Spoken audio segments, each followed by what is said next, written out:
papurihan, Diyos ng lahat ng papuri.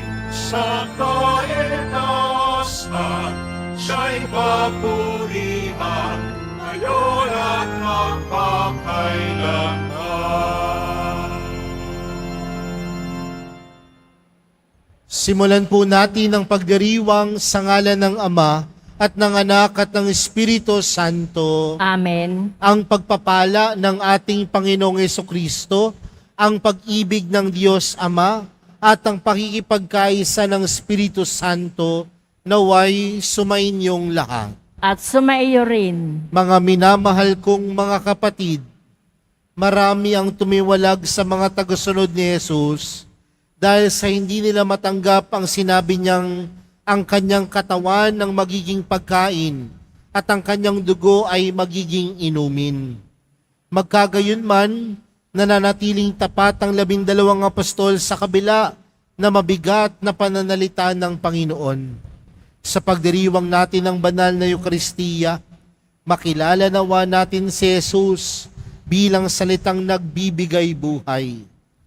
At upang tayo ay maging marapat gumanap sa banal na pagdiriwang na ito, alalahanin po natin ang ating mga pagkukulang at nagawang pagkakasala at pagkakamali, at buong kababaang loob tayong humiling ng pagpapatawad at awa mula sa Diyos. Inaamin ko sa makapangyarihang Diyos at sa inyo mga kapatid, na lubha akong nagkasala sa isip, sa salita at sa gawa, at sa aking pagkukulang. Kaya isinasamo ko sa mahal na Birheng Maria, sa lahat ng mga anghel at mga banal, at sa inyo mga kapatid, na ako'y ipanalangin sa Panginoong ating Diyos. Kaawaan tayo ng makapangyarihang Diyos, patawarin tayo sa ating mga kasalanan, at patnubayan tayo sa buhay na walang hanggan. Amen. Panginoon, kaawaan mo kami. Panginoon, kaawaan mo kami. Kristo, kaawaan mo kami. Kristo, kaawaan mo kami. Panginoon, kaawaan mo kami. Panginoon, kaawaan mo kami.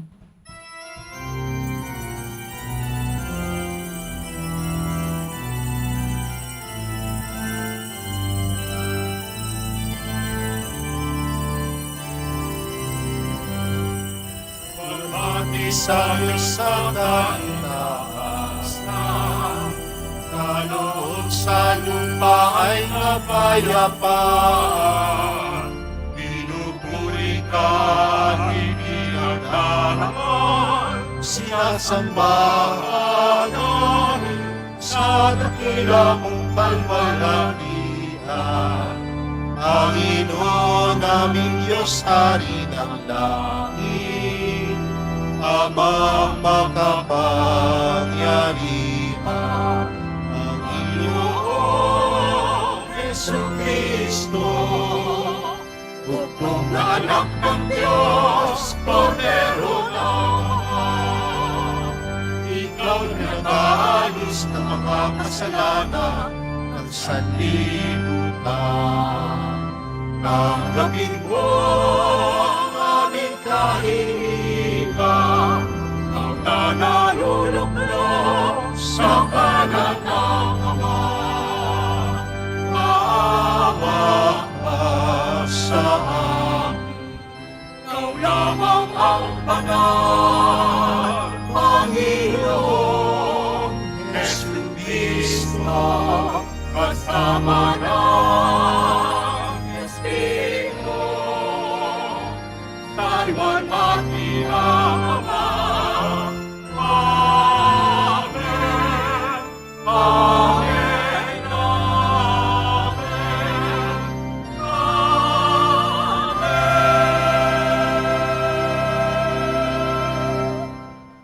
Manalangin tayo. Ama naming makapangyarihan, ginagawa mong kami magkaisa ng kalooban. Ipagkaloob mo ang iyong mga utos ay aming mahalin. Ang iyong mga pangako ay hangarin naming tanggapin upang sa anumang pagbabago sa paligid namin, manatiling matatag ang aming loobin sa tunay na kasiyahang matatagpuan sa iyong piling. Sa pamamagitan ni Jesucristo, kasama ng Espiritu Santo, magpa sa walang hanggan. Amen. Magsiupo ang lahat.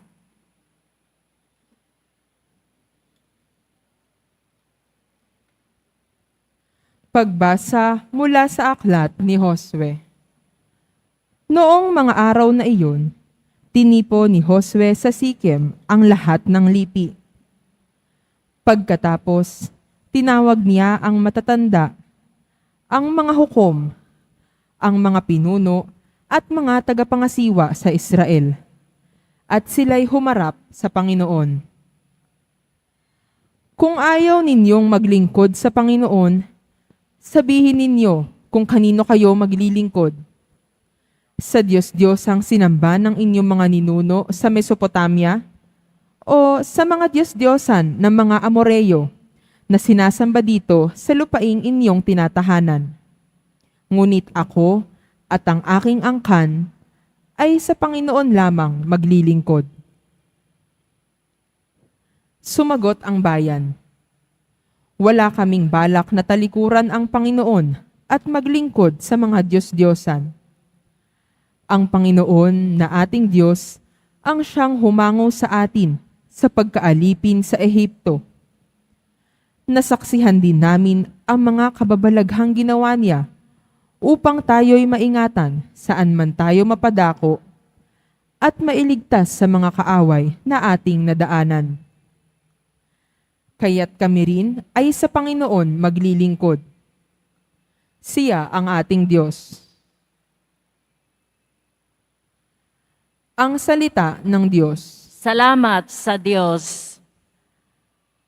Magsumikap tayong kamtin, ang Panginoong butihin. Magsumikap tayong kamtin, ang Panginoong butihin. Panginooy, aking laging pupurihin. Sa pasasalamat, di ako titigil. Aking pupurihin kanyang mga gawa, kayong naaapi, makinig, matuwa. Magsumikap tayong kamtin, ang Panginoong butihin. Kinukupkup ng Diyos ang mga matuwid, at ang taghoy nila'y kanyang dinirinig. Nililipol niya yaong masasama, hanggang sa mapawi sa isip ng madla. Magsumikap tayong kamtin, ang Panginoong butihin. Agad dinirinig daing ng matuwid. Inililigtas sila sa mga panganib. Tumutulong siya sa nasisiphayo. Ang walang pag-asay hindi binibigo. Magsumikap tayong kamtin, ang Panginoong butihin. Ang taong matuwid, masuliranin man, sa tulong ng poon, agad maiibsan. Kukupkupin siya ng lubus-lubusan, kahit isang butoy hindi magagalaw. Magsumikap tayong kamtin, ang Panginoong butihin. Ngunit ang masama ay kasamaan din. Sa taglay na buhay ang siyang kikitil. Mga lingkod niya'y kanyang ililigtas. Sa napakukupkop, siyang mag-iingat. Magsumikap tayong kamtin, ang Panginoong butihin.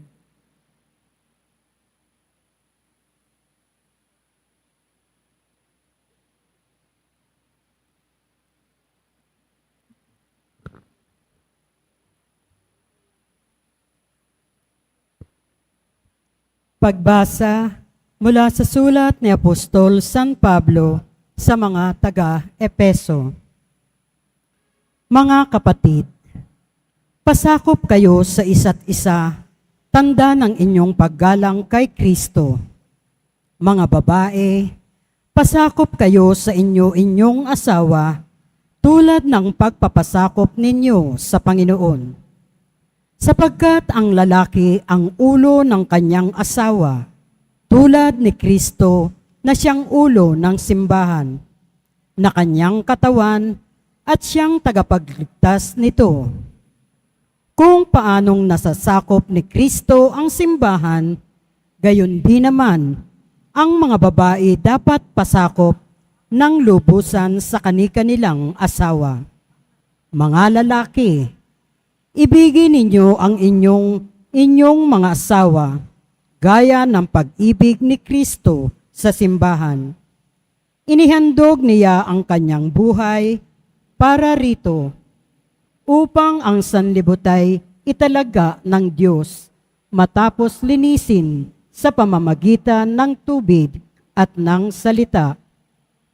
Ginawa niya ito upang maiharap sa kanyang sarili ang simbahan, marilag, banal, walang batik at walang anumang dungis o kulubot.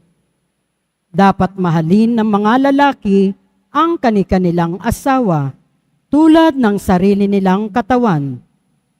Ang lalaking nagmamahal sa kanyang asawa ay nagmamahal sa kanyang sarili. Walang taong namumuhi sa sarili niyang katawan. Bagkus, ito'y pinakakain at inaalagaan, gaya ng ginagawa ni Kristo sa simbahan. Tayo'y mga bahagi ng kanyang katawan. Dahil dito, iiwan ng lalaki ang kanyang ama't ina at magsasama sila ng kanyang asawa at sila'y magiging isa. Isang dakilang katotohanan ang inihahayag nito. Ang kaugnayan ni Kristo sa simbahan ang tinutukoy ko. Ang salita ng Diyos. Salamat sa Diyos. Magsitayo ang lahat.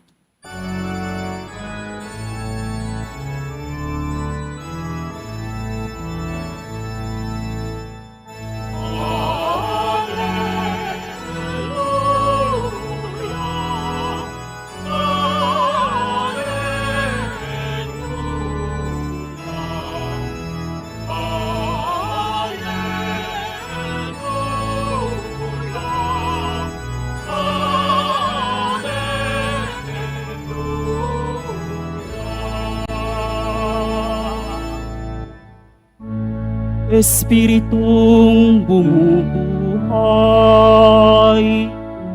ang salita mo may kapal, buhay mo ang tinataglay.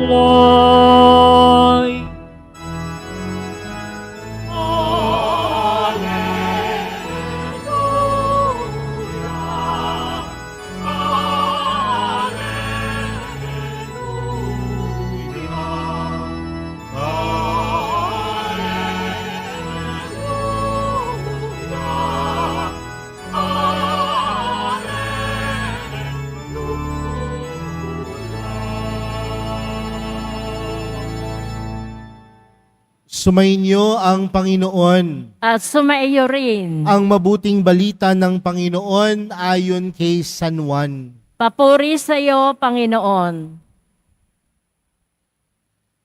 Noong panahong iyon, marami sa mga alagad ni Jesus ang nagsabi, "Mabigat na pananalita ito. Sino ang makatatanggap nito?" Alam ni Jesus na nagbulong-bulungan ng kanyang mga alagad tungkol dito.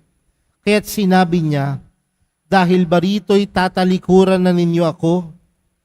Gaano pa kaya kung makita ninyong umaakyat ang anak ng tao sa dati niyang kinaroroonan? Ang Espiritu ang nagbibigay buhay, hindi ito magagawa ng laman. Ang mga salitang sinabi ko sa inyo ay Espiritu at buhay. Ngunit may ilan sa inyong hindi nananalig sa akin, sapagkat talastas ni Jesus buhat pa noong una kung sino-sino ang hindi nananalig sa Kanya at kung sino ang magkakanulo sa Kanya. Idinugtong pa niya, iyan ang dahilan kaya ko sinabi sa inyo na walang makalalapit sa akin bilang malibang loobin ito ng Ama. Mula nooy, marami sa Kanyang mga alagad ang tumalikod at hindi na sumama sa Kanya. Kaya tinanong ni Jesus ang 12, "Ibig din ba ninyong umalis?" Sumagot si Simon Pedro, "Panginoon, kanino po kami pupunta? Nasa inyong mga salitang nagbibigay ng buhay na walang hanggan. Naniniwala kami at ngayon natitiyak kaming kayo ang banal ng Diyos. Mga kapatid, ang mabuting balita ng Panginoon. Pinupuri ka namin, Panginoong Heso Kristo. Magsiupo ang lahat. Magandang umaga po sa inyong lahat. Pakibati nga ang katabi ng magandang umaga. Mga kapatid, tayo pong lahat ay nagkakatipon bilang isang mag-anak ng Diyos sa pagdiriwang ng banal na Eukaristiya ngayong pong ika-21 linggo sa karaniwang panahon. At hayaan po natin na simulan po natin ang pagninilay na ito sa isang simpleng katanungan. Pwede po ba akong magtanong sa inyo? Sino po sa inyo ang nakaranas ng iwan?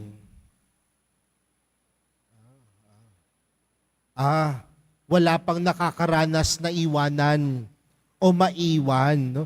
Marahil, marami sa atin dito ang nakaranas ng maiwan. Hindi lamang sa pag-ibig, ha? No? Ngayon po, long weekend. Tapos pagbukas mo ng inyong social media account, nakita mo yung mga kaibigan mo nasa ibang lugar, hindi ka sinama. Sa madaling salita, iniwan ka. Ano kaya ang mararamdaman mo? O kaya ang isang magulang na umalis papunta sa ibang bansa, ano kaya ang mararanasan ng kanyang may bahay at ng kanyang anak? O kaya ang mag-asawa na nagdesisyong maghiwalay na, ano kaya ang mararanasan o pakiramdam ng kanilang mga anak? Sa madaling salita, mga kapatid, nakaranas na tayo na maiwanan. At ayaw natin ng pakiramdam dahil masakit, mahirap. Pero hindi natin napapansin, mga kapatid, na minsan ng pagtalikod, ang pag-iwan, yan madalas ang ating nagiging solusyon upang harapin ang isang pagsubok o problema. Di ba ho minsan sa buhay mag-asawa, kapag nagtatalo, madalas mag-away ang mag-asawa, ano ang pinakamadaling solusyon? Maghiwalay na lang. Kapag nahihirapan ng isang estudyante sa kanyang kursong kinukuha, anong ginagawa minsan ng estudyante? Magdadrop na lang. Hahanap na lang ng ibang kurso. Kapag ayaw makinig doon sa pari, anong sasabihin ng ilan? Hindi magaling yung pari na yan. Sa ibang pari na lang kami magsisimba. Sa madaling salita, kapag humaharap sa pagsubok, kapag merong hindi pagkakaunawaan o pagkakaintindihan, o kaya ayaw tanggapin ang sinasabi, ang madalas nating solusyon, tumalikod at mang-iwan. Mga kapatid, sa ating ebanghelyo, ganyan din ang karanasan ni Jesus.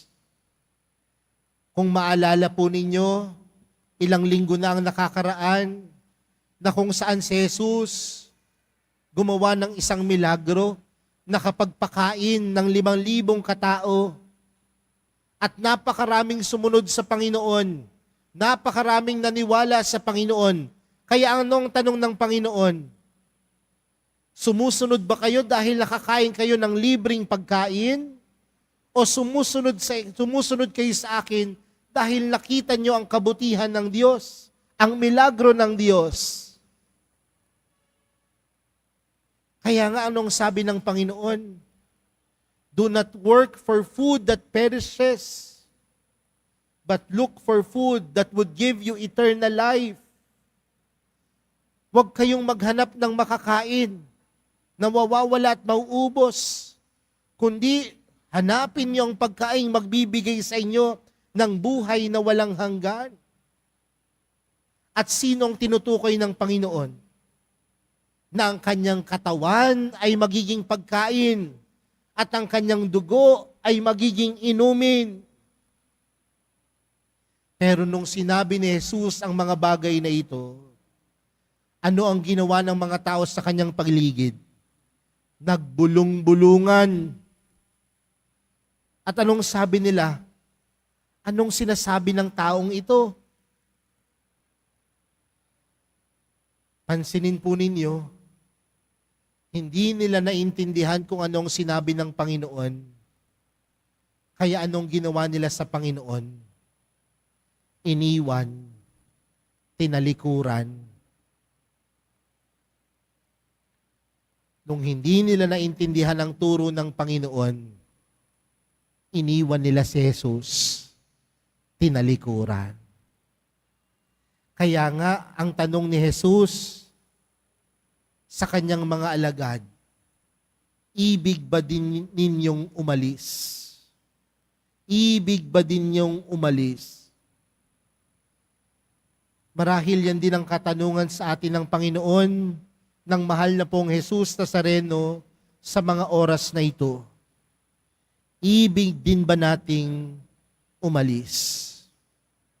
Marahil naniniwala naman po ako, ayaw naman talaga nating talikuran ng Panginoon. Ayaw naman talaga nating iwan si Jesus.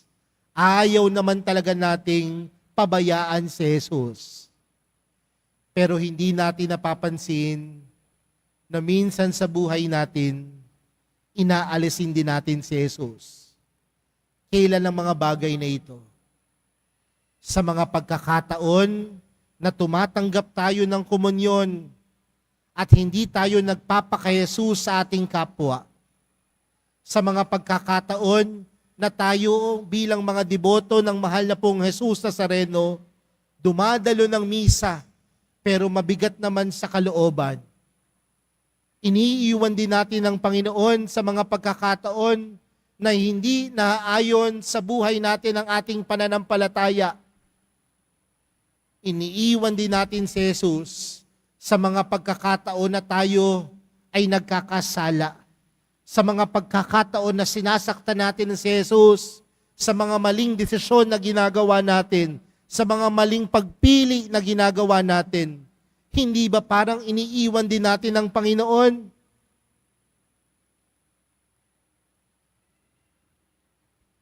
Mga kapatid, si Jesus ay Diyos. Pero kasama ng kanyang pagka-Diyos, siya din ay taong kagaya natin. Kung nasasaktan tayong maiwan, kung nasasaktan tayong talikuran, kung nasasaktan tayong sa tingin natin tayo ay pinabayaan, nasasaktan din siya sa mga oras na hindi siya ang pinipili natin. Nasasaktan din ng mahal na pong Jesus Nazareno sa mga pagkakataong tinatalikuran natin siya. Nasasaktan din siya, ang mahal na pong Jesus Nazareno, sa mga pagkakataong iniiwan natin siya. Kaya mga kapatid, tandaan din natin na iba ang pag-iisip natin at puso natin sa kalooban ng Diyos.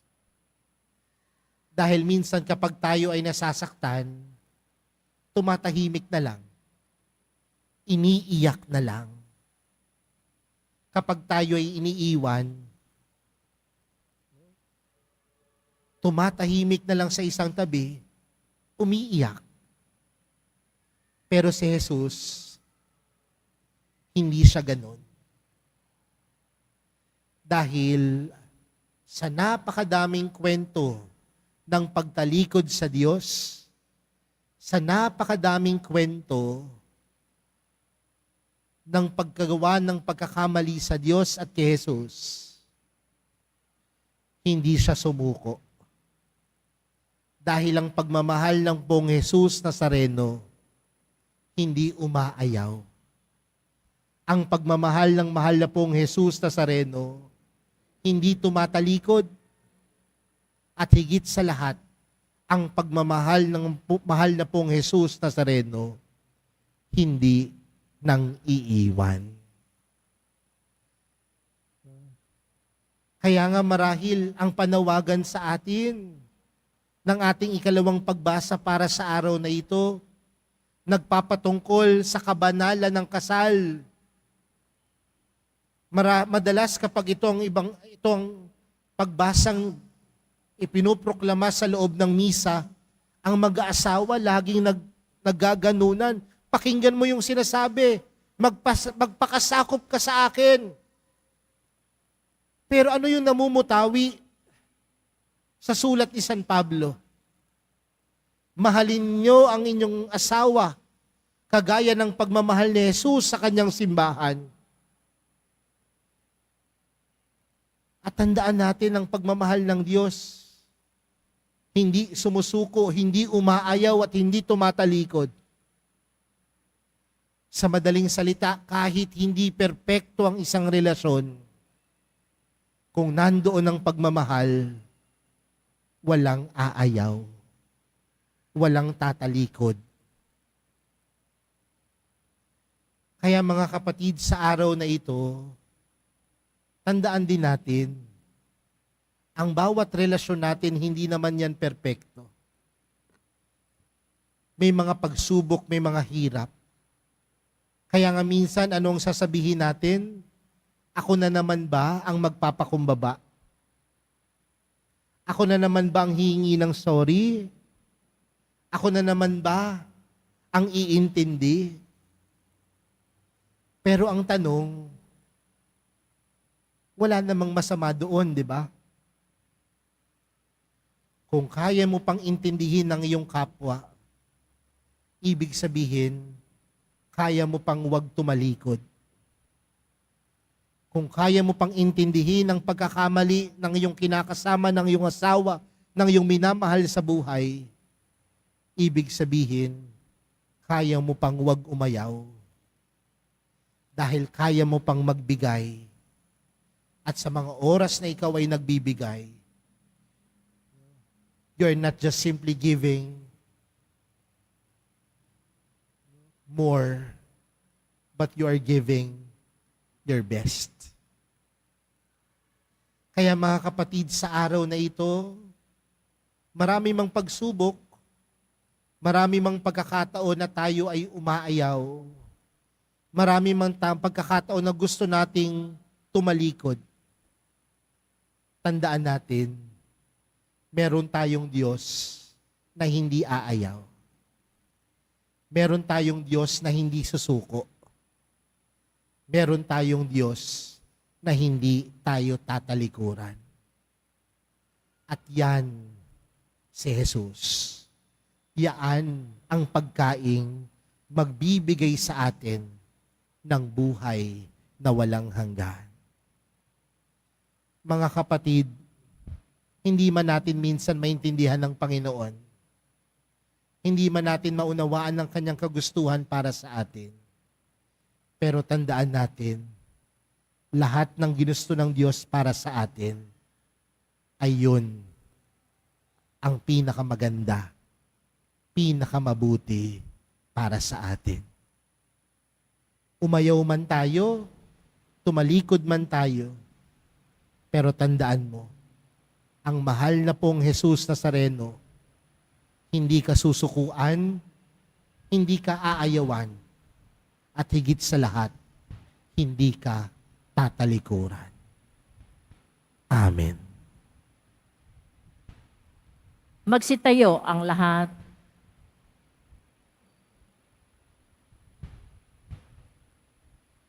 Sumasampalataya ako Sa Diyos amang makapangyarihan sa lahat, na may gawa ng langit at lupa. Sumasampalataya ako kay Jesucristo, iisang anak ng Diyos, Panginoon nating lahat, nagkatawang tao siya lalang ng Espiritu Santo, pinanganak ni Santa Mariang Birhen, pinagpakasakit ni Poncio Pilato, ipinako sa krus na matay inilibing, nanaog sa kinaroroonan ng mga yumao, nang may ikatlong araw na buhay na maguli, umakyat sa langit, naluluklok sa kanan ng Diyos amang makapangyarihan sa lahat. Doon magmumulang paririto at hukom sa nangabubuhay at nangamatay na tao. Sumasampalataya naman ako sa Diyos Espiritu Santo, sa banal na simbahang katolika, sa kasamahan ng mga banal, sa kapatawaran ng mga kasalanan, sa pagkabuhay na muli na nangamatay na tao, at sa buhay na walang hanggan. Amen. Mga minamahal kong mga kapatid, manalangin tayo sa Diyos nating Ama upang maging matatag tayo sa ating pananampalataya. Siya nawa ang maging matibay na sandigan natin sa pagharap sa mga pagsubok at hirap ng buhay. Ang ating panalangin, Panginoon, dinggin mo kami. Panginoon, dinggin mo kami.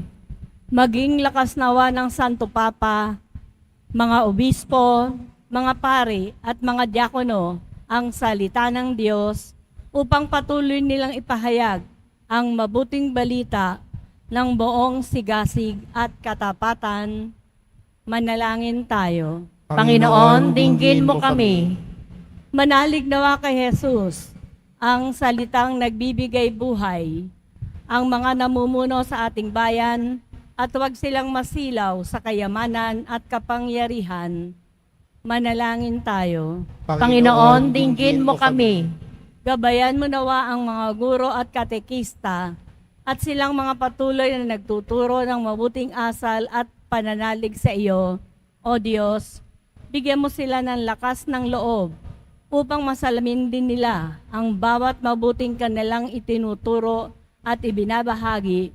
Manalangin tayo. Panginoon, dinggin mo kami. Huwag nawang panghinaan ng loob ang mga pamilyang may alitan at nagkakawatak-watak at matuto silang magsakripisyo at magpakumbaba upang maibalik nila ang magandang ugnayan sa isa't isa. Manalangin tayo. Panginoon, dinggin mo kami. Tanggapin nawa sa kaharian ng Diyos ang mga kapatid nating namayapa upang sila ay magkamit ng walang hanggang kagalakan at kapayapaan. Manalangin tayo. Panginoon, dinggin mo kami. Ama, ikaw ang aming kanlungan, pakinggan mo ang panalangin ng iyong bayan. Tanggapin mo kami at panatiliin sa iyong pag-ibig sa pamamagitan ni Kristong aming Panginoon. Amen. Magsiupo ang lahat.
Magsitayo ang lahat. Manalangin po kayo mga kapatid upang ang paghahain natin ay kalugdan ng Diyos amang makapangyarihan. Tanggapin nawa ng Panginoon ito paghahain sa iyo mga kamay, sa kapurihan niya at karangalan, sa ating kapakinabangan at sa buong sambayanan niyang banal. Ama naming lumikha, pinagkamit mo kami ng iyong pagkupkop, pakundangan sa isang pampalagiang paghahandog, kaya't sa iyong sambayanan na iyong ipagkaloob, ang pagkakaisa at kapayapaang nagbubuklod, bunga ng aming mga alay na iyong ikinalulugod sa pamamagitan ni Jesucristo kasama ng Espiritu Santo magpa sa walang hanggan. Amen. Sumainyo ang Panginoon. At sumaiyo rin. Itaas sa Diyos ang inyong puso at diwa. Itinaas na namin sa Panginoon. Pasalamatan natin ang Panginoong ating Diyos. Marapat na siya ay pasalamatan. Ama naming makapangyarihan, tunay ngang marapat na ikaw ay aming pasalamatan sa pamamagitan ni Jesucristo na aming Panginoon. Lubhang nabagbag ang kanyang loob sa pagkakamali ng tao sa sansinukob.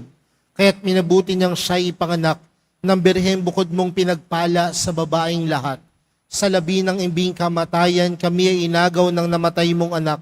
Sa pagkabuhay niya, kami kanyang binuhay upang kaugnayan namin sa iyo'y huwag magwakas. Kaya kaysa ng mga anghel na nagsisiawit ng papuri sa iyo nang walang humpay sa kalangitan, kami nagbubunyi sa iyong kadakilaan.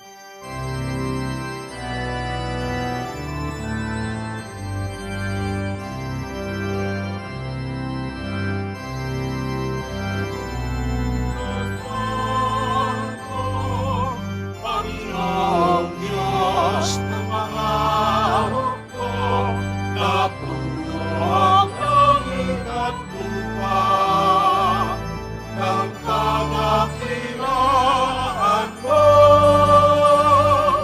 Hosana sa talintasan, iyagpalang natalino sa ngalan ng Panginoon. Hosana sa talintasan.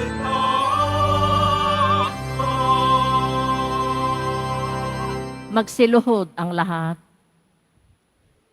Ama naming banal, ikaw ang bukal ng tanang kabanalan. Kaya't sa pamagitan ng iyong Espiritu, gawin mong banal ang kaloob na ito upang para sa aming maging katawan at dugo ng aming Panginoong Hesukristo. Bago niya pinagtiis ang kusang loob na maging handog, hinawakan niya ang tinapay, pinasalamatan kanya, pinaghati-hati niya iyon. Iniabot sa kanyang mga alagad at sinabi, tanggapin ninyong lahat ito at kanin. Ito ang aking katawan na ihahandog para sa inyo.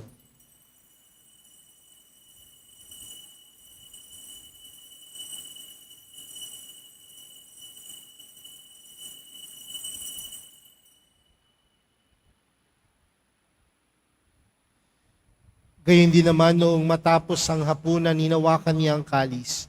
Muli kaniyang pinasalamatan. Iniabot niya ang kalis sa kanyang mga alagad at sinabi, tanggapin ninyong lahat ito at inumin. Ito ang kalis ng aking dugo, ng bago at walang hanggang tipan. Ang aking dugo na ibubuhos para sa inyo at para sa lahat, sa ikapagpapatawad ng mga kasalanan. Gawin niyo ito sa pag-alala sa akin.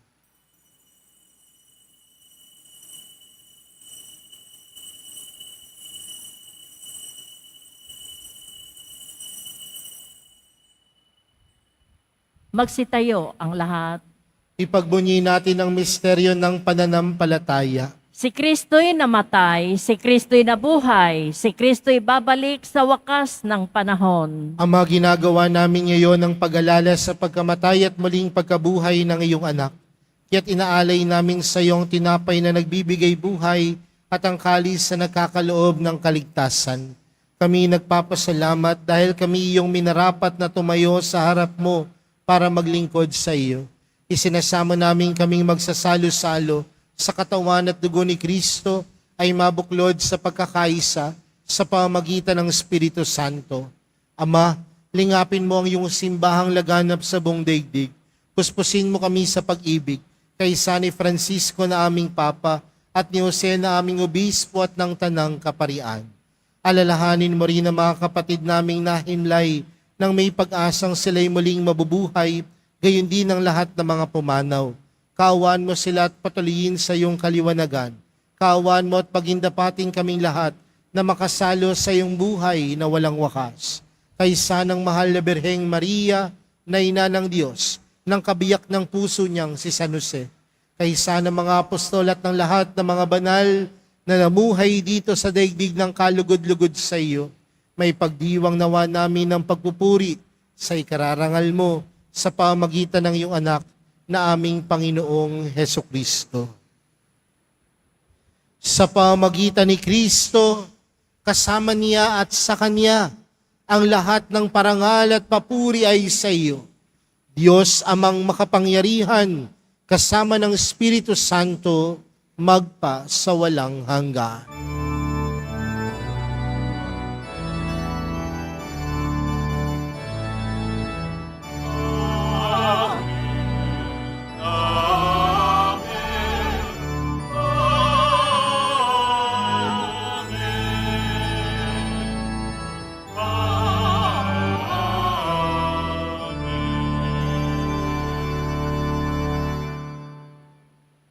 Lumapit po tayo sa Ama natin sa langit sa panalangin itinuro sa atin ni Jesus. Ama namin, sumasalangit ka, sambahin ang ngalan mo, mapasa amin ang kaharian mo, sundin ang loob mo dito sa lupa para nang sa langit. Bigyan mo kami ngayon ng aming kakanin sa araw-araw at patawarin mo kami sa aming mga sala para nang pagpapatawad namin sa nagkakasala sa amin. At huwag mo kaming ipahintulot sa tukso at iadya mo kami sa lahat ng masama. Hinihiling po namin kami adya sa lahat ng masama, pagkalooban ng kapayapaan araw-araw, iligtas sa kasalanan at ilayo sa lahat ng kapahamakan, samantalang aming pinananabikan ang dakilang araw ng pagkapahayag ng tagapagligtas naming si Heso Kristo. Sapagkat iyo ang kaharian at ang kapangyarihan at ang kapurihan magpakailanman. Amen. Panginoong Heso Kristo, sinabi mo sa iyong mga apostol, kapayapaan ang iniwan ko sa inyo, ang aking kapayapaan ang ibinibigay ko sa inyo. Tunghayan mo ang aming pananampalataya at huwag ang aming pagkakasala. Pagkalooban mo kami ng kapayapaan at pagkakaisa ayon sa iyong kalooban, kasama ng Espiritu Santo, magpa sa walang hanggan. Amen. Ang kapayapaan ng Panginoon ay laging sumainyo. At sumaiyo rin. Magbigayan po kayo ng kapayapaan sa isa't isa.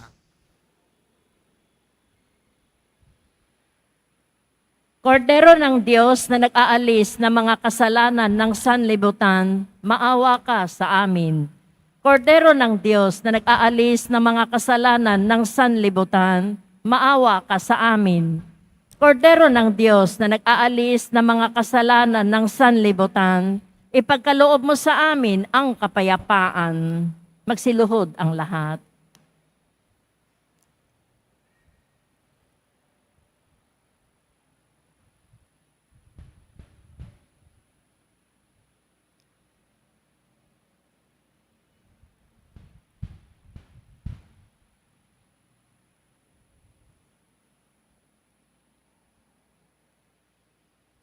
Narito po si Jesus, ang kordero ng Diyos.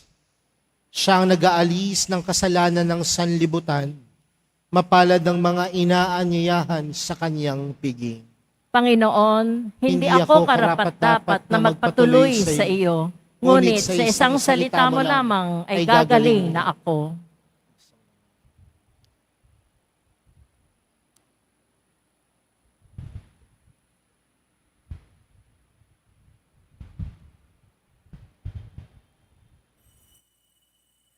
Para sa lahat ng tatanggap ng banal na komunyon, sasagot po tayo ng amen pagkasabi ng pari o ng lay minister ng katawan ni Kristo at isubo agad sa bibig bago umalis sa harapan ng pari o lay minister.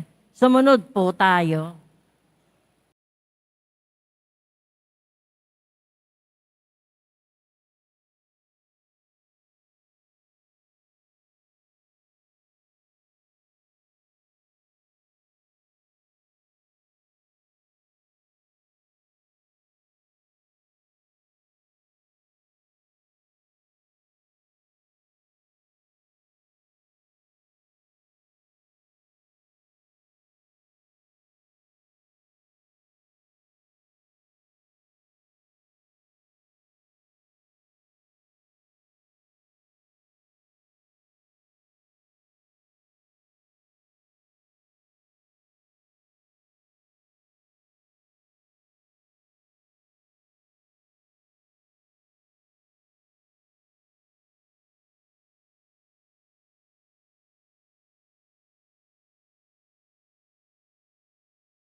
Manalangin tayo.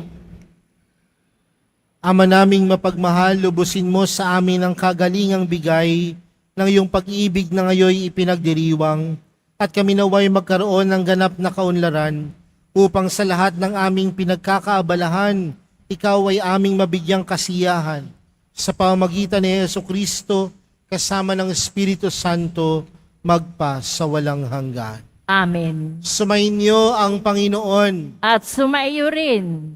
Mahal na pong Jesus Nazareno, inihayag mo sa pamamagitan ng krus ang walang maliw na pag-ibig ng Diyos sa sangkatauhan. Pakinggan mo ang kahilingan ng iyong angkan na nagsusumamo sa iyo. Makamtan nawa nila ang inyong katugunan at tanggapin ang kasagutan na may utang na loob na tinatanaw. Basbasan din po ninyo ang mga daladala nilang mga imahin at dasala. Sa pamamagitan ng bendisyon na ito, naway maalala nilang pangako nila noon sa binyag na ikaw ay kanilang iibigin at paglilingkuran bilang Panginoon magpa sa walang hanggan. Amen. At pagpalain po kayong lahat ng makapangyarihang Diyos, Ama, Anak, at ng Espiritu Santo. Amen. Humayo kayong taglayang kapayapaan ng Poong Jesus Nazareno. Salamat sa Diyos.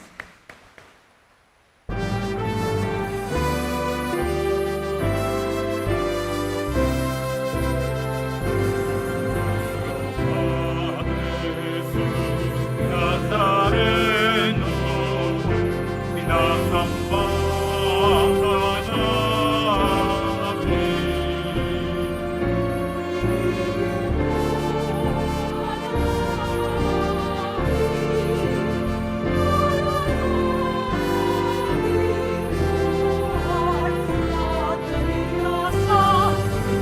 Padre Jesus Nazareno, iligtas mo kami sa kasalanan. Ang krus mong kinamatayan,